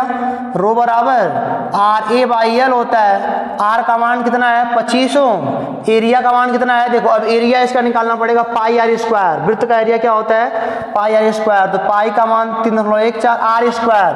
अब देखो बेटा ये एम में है ना, इसको मतलब मीटर में, तो हो जाएगा 0.02 मल्टीप्लाई बाई 10⁻³ तो हो जाएगा, इसको हटा दें यहाँ से, 0.02 मल्टीप्लाई बाई 10⁻³ का होल स्क्वायर बाई एरिया बराबर क्या? पाई आर का स्क्वायर और बटे यह लंबाई कितनी? 120 सेंटीमीटर। 120 गुणे 10⁻² मीटर। गुणा भाग करोगे सब ऐसा मात्रक में हो गए, तो आएगा 2.6 मल्टीप्लाई बाई 10⁻⁸।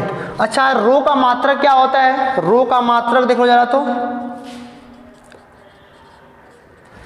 आर का होता है ओम, एरिया का मीटर का स्क्वायर और लंबाई का मीटर, ये कट जाएगा यानी कि ओम मीटर। क्या होता है बेटा? ओम है मीटर। तो कोई बोलता है विशिष्ट प्रतिरोध रो का मात्रक क्या होता है, तो क्या बोलोगे? ओम मीटर। तो इस प्रकार के सवाल आपके पास जो भी होंगे लगाते रहो दबागे, कोई दिक्कत नहीं है। और हमको उम्मीद है कि आपको पूरा वीडियो समझ में आया होगा, क्योंकि मैंने आराम से लेके चला है ना, बात करके आपसे। और अगर आपको वीडियो समझ में आया तो बता दो, ना आया तो ये बता देना, ताकि मैं आपके लिए कुछ बेहतर कर सकूँ और आपको कुछ बढ़िया दे सकूँ और आप फील कर सको कि हाँ हमने बहुत बढ़िया सीखा है। तो बेटा एक बार फिर से नोट्स को रिवाइज कर लो और अपनी किताब को खोल लो, छोटे मोटे जो भी सवाल हैं छोटे बड़े सब लगाते रहो। मैं कल शुरू करने वाला हूं ओम का नियम और प्रतिरोधों का संयोजन, तो आपको मिल जाएगा वो भी वीडियो कल। लेकिन आज 11 पेज को आप पहले पूरा करके याद कर लो, मेंटेन कर लो, सवाल लगा लो, तो आपसे कल मिलेंगे। तब तक के लिए आप पढ़ते रहो, हंसते रहो। All the best.